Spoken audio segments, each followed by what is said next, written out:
The most exciting aspect of subsidy-free renewables is that they are subsidy-free. And of course we should say they are incentive-free. So incentives are no longer needed in order to make them a very natural and competitive contribution to the power mix of so many countries. This was a promise that we were looking at already 10 or even 15 years ago, because the cost learning curves of the technologies that we are predominantly using today on the renewable side, wind and solar, they were promising to become one day independent from any support. And this is what we've achieved. I mean the global renewable development, investment and operations community. And now we got in particular these two technologies available in order to make our energy mix greener without requiring support from a state-funded incentive scheme or other contributions on the tax side. So the great news is we are there.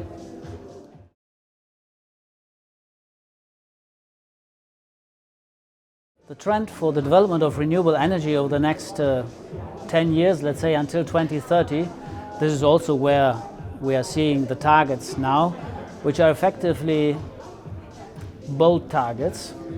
And they are in particular bold when we compare them to what we are currently producing in terms of new renewable capacity developed across many countries. In Europe we are currently at 30 to 40% of the level of yearly additions of renewable capacity compared to what we should be achieving on an annual basis to really reach the 2030 targets. So we are underperforming. We should be doing more, 2 times, 3 times more than what we currently do. How can we achieve that? I think there are 2 contributions in particular. The first one is from the governments and the administrative bodies. The permitting processes should be rendered much more efficient, and finally shorter, more predictable in terms of the outcome, and secondly also the infrastructure, the grid infrastructure, the interconnection opportunities should of course be developed in such a way that there is more evacuation capacity in the power grid for ever more renewables. And these are medium to long-term developments that we are asking the governments to not only speak about but finally implement. This is a difficult job for them, we know that. However, there we can really make a difference during the decade that has just started. But also on the other side, I mean, the people developing, investing, operating, also on this side, we need to do our bit. And our bit consists of bringing more competences into play and combining the right competences.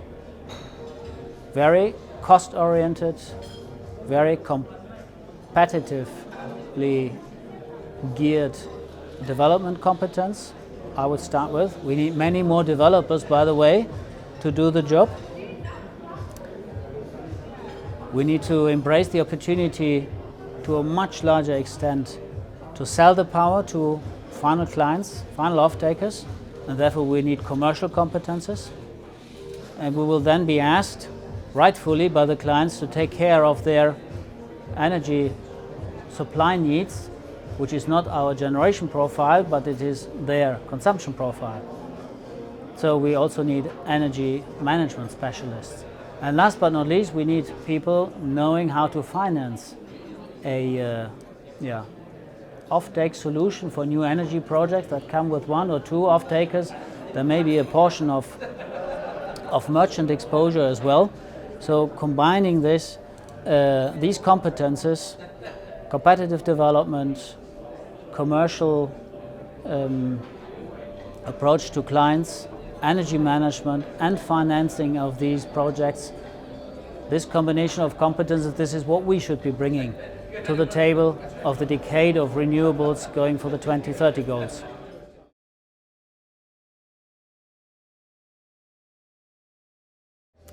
Yeah, subsidy-free financing, I think it means or the best interpretation I would give to it is without any state or government support, and therefore outside of the auctions.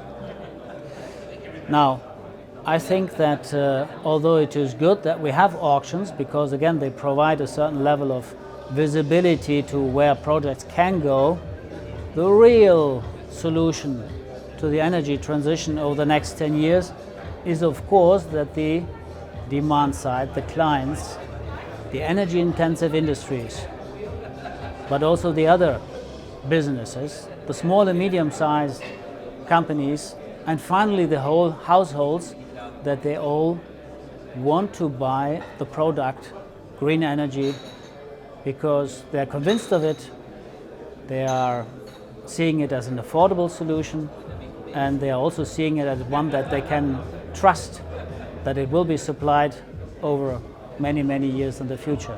So activating demand, all of these customers, activating them, I think that is really the solution. And when we speak about projects that will be financed on this basis, so offtake solutions with final consumers, well, we are already experiencing it today, in particular with large energy intensive customers.